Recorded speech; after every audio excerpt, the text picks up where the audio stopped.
Thank you for watching QTV News. We take a look at stories making headlines in our news. Cabinet has approved the creation of a contingency fund for emergency preparedness against the coronavirus, which has so far claimed at least 3,000 lives worldwide. The Law Association of Zambia LAZ says there are sufficient grounds to impeach Speaker of the National Assembly Patrick Matibini following the ruling of the Constitutional Court. And Transport Minister Mutotwe Kafwaya says there has been a reduction in the number of accidents and fatalities in the country following the introduction of a statutory instrument banning the movement of buses at night. And now the news in detail. Cabinet has approved the creation of a contingency fund for emergency preparedness, prevention and mitigation measures against the new coronavirus outbreak, which has killed at least 3,000 people worldwide.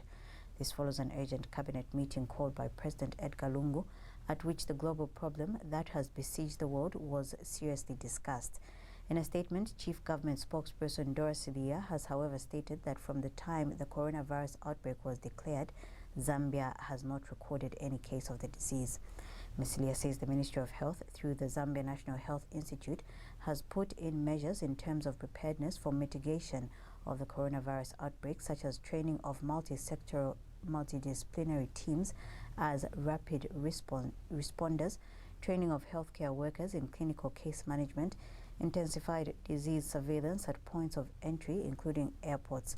The ministry has assured the people of Zambia that Cabinet is concerned so as to ensure the Zambia population is protected from the coronavirus. The Law Association of Zambia LAZ says there are sufficient grounds to impeach Speaker of the National Assembly Patrick Matibini following the ruling of the Constitutional Court that he exceeded his powers when he declared former Ron Member of Parliament Chishimba Kambwili's seat vacant on the basis that he had crossed the floor. On Monday, the Constitutional Court upheld the contention by Mr. Kambwili that Dr. Matibini breached the Constitution on ground that he went on to decide on the matter that was already before the courts of the land and therefore sub judice. The court ruled that the Speaker fell foul of the sub judice rule by proceeding to decide on the matter. LAZ President Eddie Mwitwa, however, states that the ruling by the Court does not entail that the impeachment of the Speaker is automatic. Mr. Mwitwa has told Q News in an interview that LAZ's understanding of the Article of 83 of the Republican Constitution relating to the impeachment of the Speaker is that there is a specific process that must be initiated before the removal of the Speaker. He states that any member of Parliament supported by at least 1/3 of the House has to move a motion for the removal of the Speaker, alleging that he has violated the Republican Constitution. Mr. Mwitwa says the decision of the Constitutional Court in Mr. Kambwili's matter may thus be the basis for such a motion. Article 83(1) stipulates that any member of parliament supported by at least 1/3 of the members of parliament may move a motion for the removal of the speaker, alleging that the speaker has violated the constitution. So the decision of the Constitutional Court in Mr. Chishimba Kambwili's matter may be the basis for that motion. But whether Parliament agrees that the Speaker ought to be removed on that ground, that is a decision that must be made by Parliament once the Parliamentary Committee investigates the matter, and then there's supposed to be a 2/3 majority again to decide on whether the Speaker should be removed from office. Article 83(1) stipulates that any member of Parliament. And Mr. Mwitwa has described Monday's ruling of the Constitutional Court as a demonstration of the separation of powers. Mr. Mwitwa states that it is encouraging for the Constitutional Court emphasize that the preserve of interpreting the law lies with the judiciary. The decision of the Constitutional Court in the matter was a demonstration, in our view, of the separation of powers. And it is quite encouraging for the court to emphasize that the preserve of interpreting the law is reserved. In that regard, we reiterate our call to all litigants that go before our courts to always heed directives of the court in this regard, as well as to obey the judgments of the court, because only the courts can pronounce the rights and obligations of parties when the parties have chosen to take the dispute. All People's Congress Party President Nason Musoni has challenged Speaker of the National Assembly Patrick Matibini to immediately step down on moral grounds for making an erroneous decision which overrode the Constitution. The Constitutional Court in its ruling established that Dr. Matibini exceeded his powers when he declared vacant the Roan parliamentary seat on the basis that the then PF Member of Parliament Chishimba Kambwili had crossed the floor by being a consultant for the National Democratic Congress. Mr. Musoni says morality and ethics are important in public discourse, and therefore the action by the Speaker is a fundamental breach which can only be atoned by stepping down, as the Zambia public will incur needless losses. He says the Speaker of the National Assembly needs to reflect seriously on his erroneous decision to override the Constitution. Mr. Musoni has, however, noted that calls by some sections of society on opposition members of Parliament to impeach the Speaker are off tangent, as even if they tried to do so, they would be outnumbered by those from the ruling party in the House. When you act in bad faith, like the Speaker did, obviously the decision he made would ultra-vires our Constitution. And we think that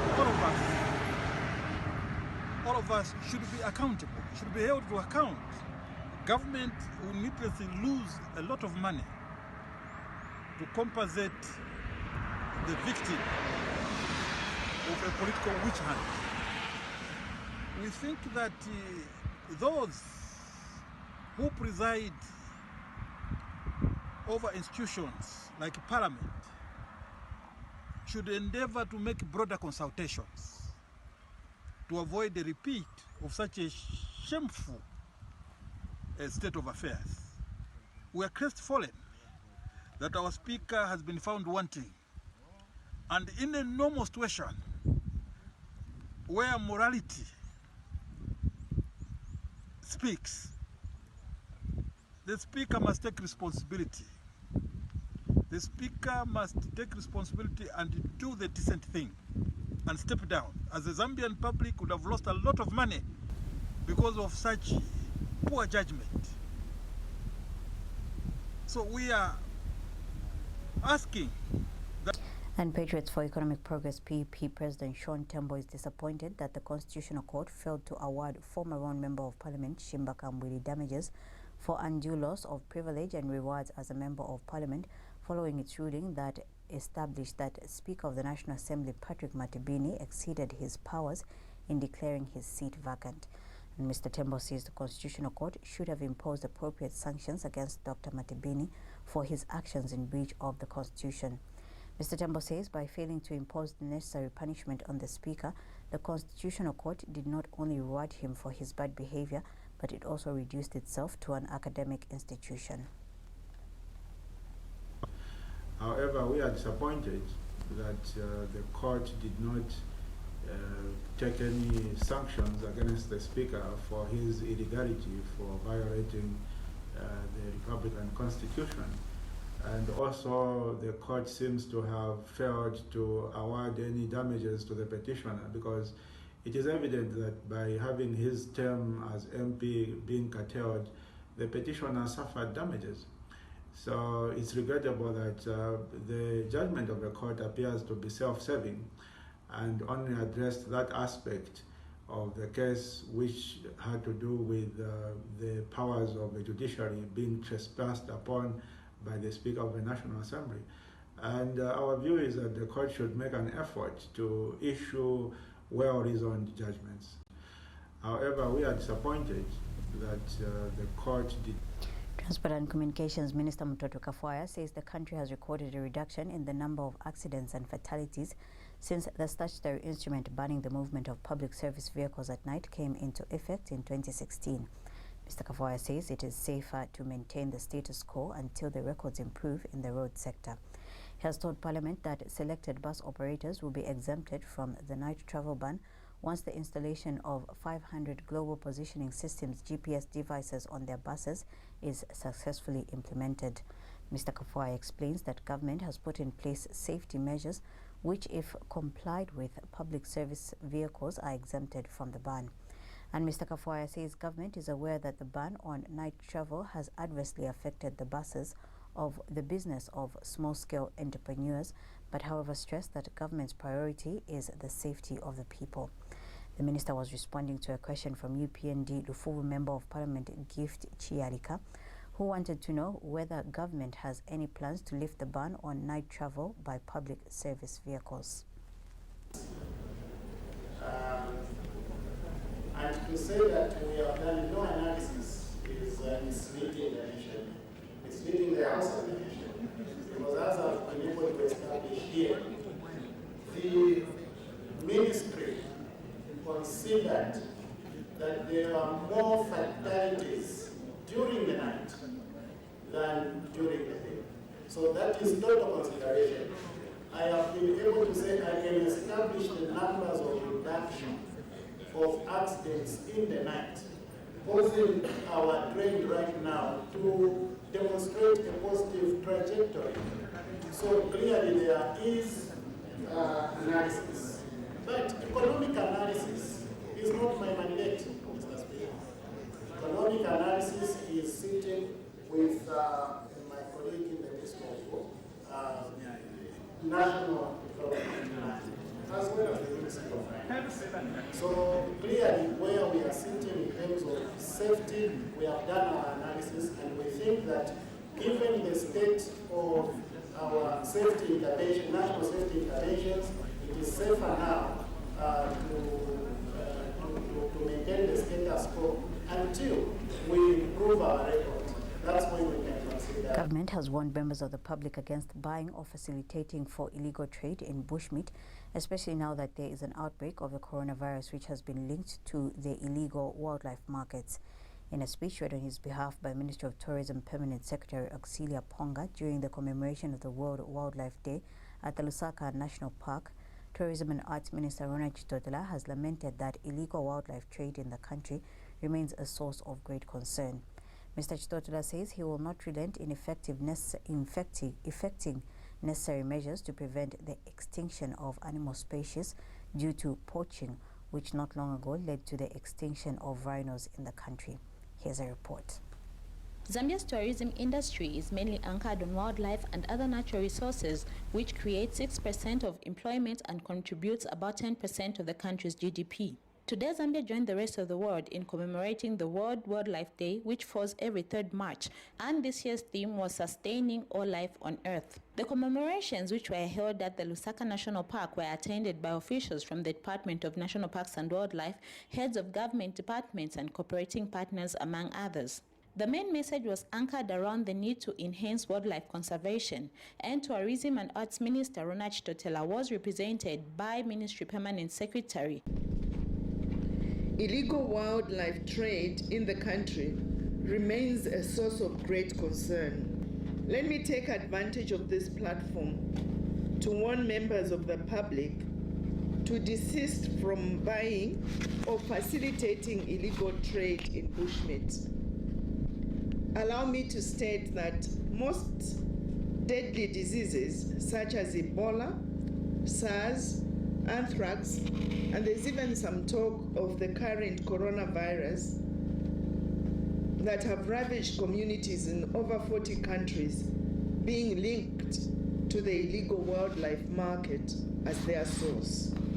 Mr. Chuma Simukonda is Department of National Parks and Wildlife Acting Director, and Moses Nyirenda spoke on behalf of cooperating partners in the wildlife sector. We therefore urge government to prioritize natural resource management and increase its investments in the conservation of these natural resources.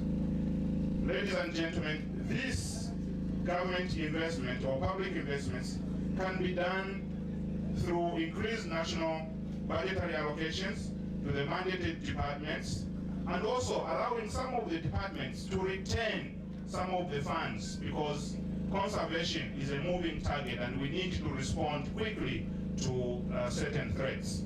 So this particular day is very important. Us being part of scientists, we are celebrating the conservation of natural resources and particularly conservation of wildlife. It is a critical day for us. The event was not short of draws by wildlife scouts and officials. Just that.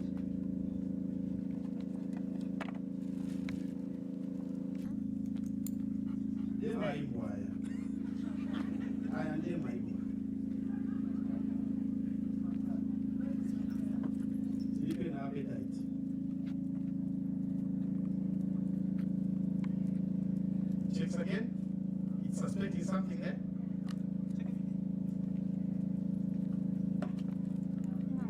That's good. Director Kalonde, you would have been captured just like that. Ladies and gentlemen. Nakaonga reporting for QTV News in Lusaka.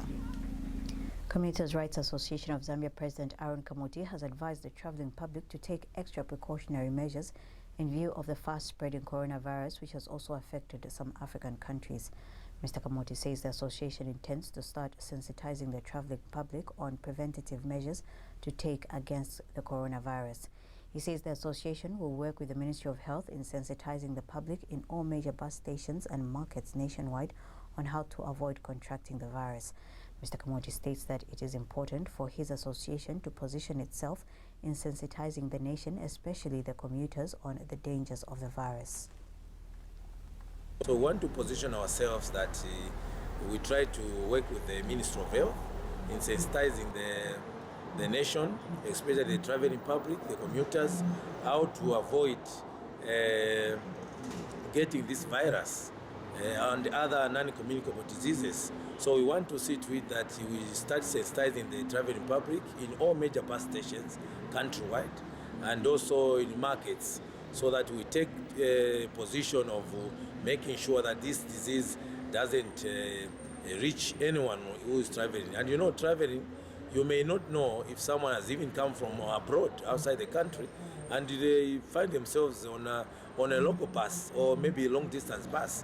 We use these buses from different destinations. So we just want to make sure that this is prevented before it can spread out countrywide. So we want just to position ourselves like the Ministry of Health have done and work with them to sensitize the general public.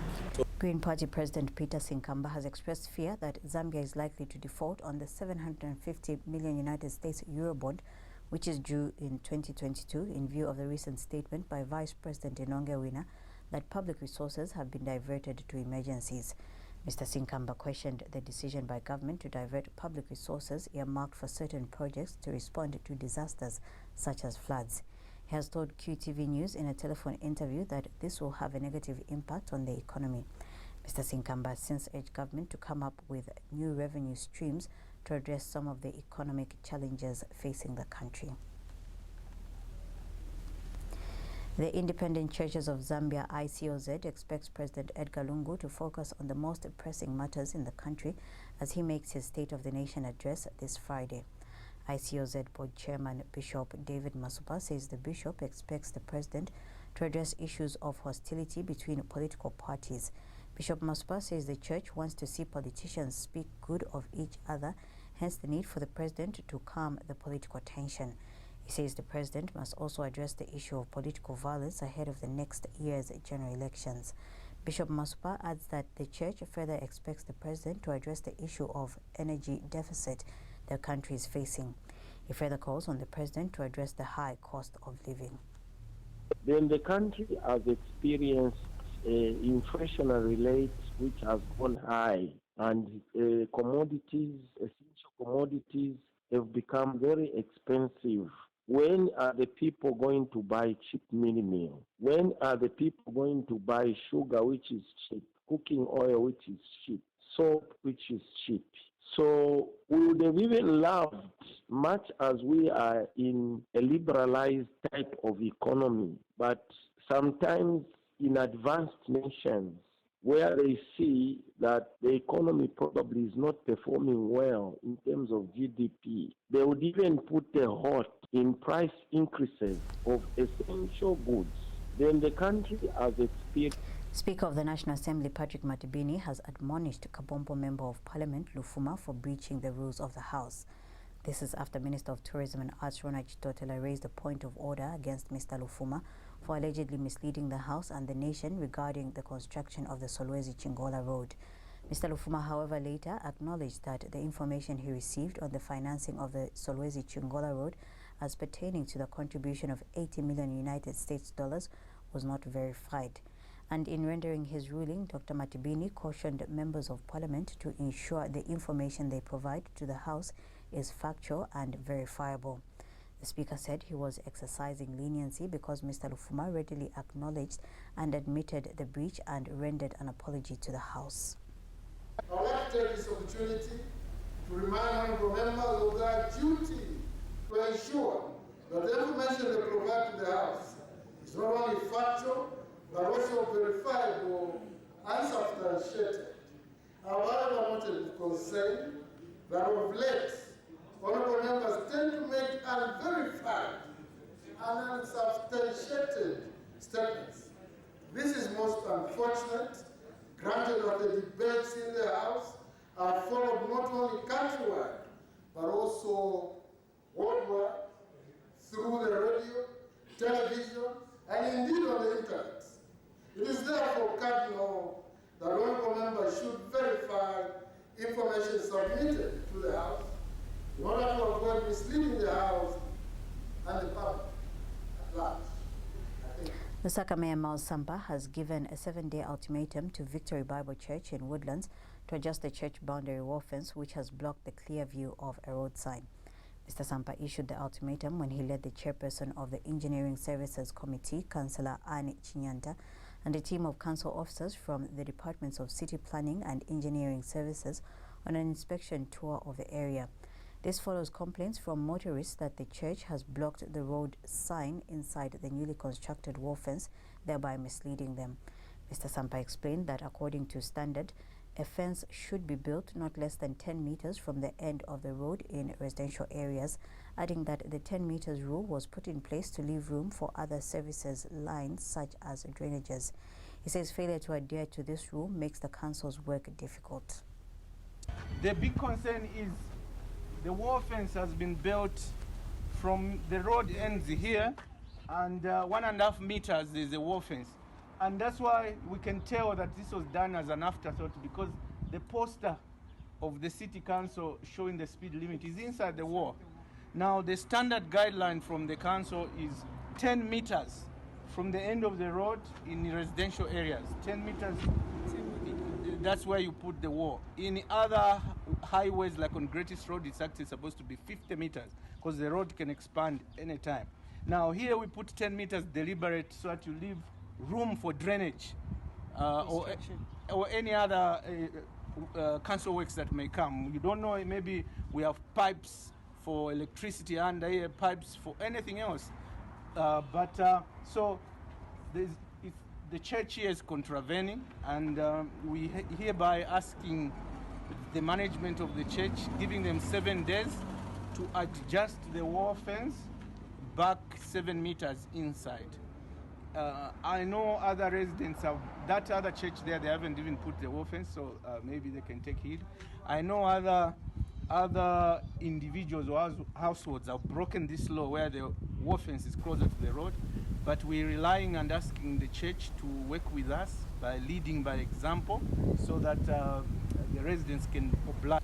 Zambia National Union of Teachers ZANUT spokesperson Joe Kasaka is excited at the number of teachers who have upgraded their qualifications in the country. Mr. Kasaka has told QTV News that the certificate holders are now phasing out because most teachers have now upgraded to degree level, which is an important strategy for improving teacher quality. He says the only thing that is remaining is for government to put the teachers on appropriate salary scales. Mr. Kasaka says certificate is no longer a qualification for one to be employed as a teacher in government schools. He has since appealed to other teachers who have not yet upgraded their qualifications to do so. Because the certificate now is almost getting faded away, because it's no longer a requirement for people that are getting employed into the Ministry of General Education. So what I can simply state is that we are very excited that our teachers are upgrading. So the system must also be very excited by putting the teachers into their rightful salary scales. Because if the teachers don't upgrade, it means the system remains stagnant. It does not upgrade. The system requires to upgrade so that when teachers are upgrading, even the standard of education is also going down. So for the few teachers that are still remaining that have not upgraded, I can just appeal to them to say they need also to up their game and ensure that they upgrade so that they are able to be up with the status of education in this country. Education is dynamic and it keeps on growing. So we need to have a caliber or a cadre of teachers in our institutions that are highly qualified and that can also be motivated by being upgraded to the rightful salary scales because of the qualifications that they've attained. The Securities and Exchange Commission, SEC, has temporarily taken possession of Madison Asset Management Company Limited with effect from 2nd March 2020. In a press release obtained by Q News, Securities and Exchange Commission Chief Executive Officer Philip Chitalu says SEC is empowered under Section 11 of the Securities Act to take possession of a license under prescribed circumstances, including where the license has failed to comply with an order or directive of the Commission. Mr. Chitalu explains that the SEC's objective for taking the supervisory action is to ascertain the state of affairs of Madison Asset Management Company, MAMCO, safeguards the interests of investing public and ensures compliance with the Securities Act. Mr. Chitalu adds that the possession of MAMCO will be jointly managed by the SEC-appointed joint interim managers, namely Abraham Alutili and Sivanje Zulu, who handle all queries from the creditors and other interested parties. Madison Asset Management Company is a SEC-licensed entity. And finally, in our local news, an entrepreneurship expert has urged youths in the country to advocate for policies that will help them thrive in entrepreneurship. Head of Business Development at the DLN Entrepreneurship Institute, Ngong Kamelu, tells Q News that there is a wind of entrepreneurship among young people countrywide as a result of lack of employment opportunities. Mr. Kamelu, however, notes that the entrepreneurship, especially among young people, is very low and not thriving due to constraints arising from certain regulations, of lack of policies and lack of access to finance. He notes with concern that the current lack of policies and certain regulations, such as multiple licenses required to set up a business and the cumbersome processes for one to get the licenses required, have the potential to choke the business and success of young entrepreneurs. Mr. Kamelu has, however, encouraged young people to be in the forefront in advocating for policies that will help entrepreneurship thrive, as having a ready market for farm products and one that compels supermarkets and businesses to source products that are locally available from the local markets. There is a wind of entrepreneurship among young people. A lot of young people are, of course, as a result of maybe the lack of opportunities and so on, so a lot of young people are delving into entrepreneurship. But the reality of the matter is that the constraint that is there to these entrepreneurial ventures thriving is about twofold. Okay, there is regulation and policy on the one hand, and there is access to finance on the other hand. So some of the policies and regulations that we have as a nation have the capacity to choke business in Zambia. Things like overregulation, multiple licenses that are required to set up businesses, and the long processes that are there for somebody to be able to get the license that they need. Now, as young people, one of the things that we need to do is we need to, away from the politicking, away from the, just wasting our time on activities that are not profitable. One of the major things that we need to get involved in is advocating for policies that will help entrepreneurship thrive. To end the news, we recap on stories making headlines. Cabinet has approved the creation of a contingency fund for emergency preparedness against the coronavirus, which has so far claimed at least 3,000 lives worldwide. The Law Association of Zambians says there are sufficient grounds to impeach Speaker of the National Assembly Patrick Matimbini following the ruling of the Constitutional Court. And Transport Minister Mutotwe Kafwaya says there has been a reduction in the number of accidents and fatalities in the country following the introduction of a statutory instrument banning the movement of buses at night. On that note, we end the news. Thank you for watching.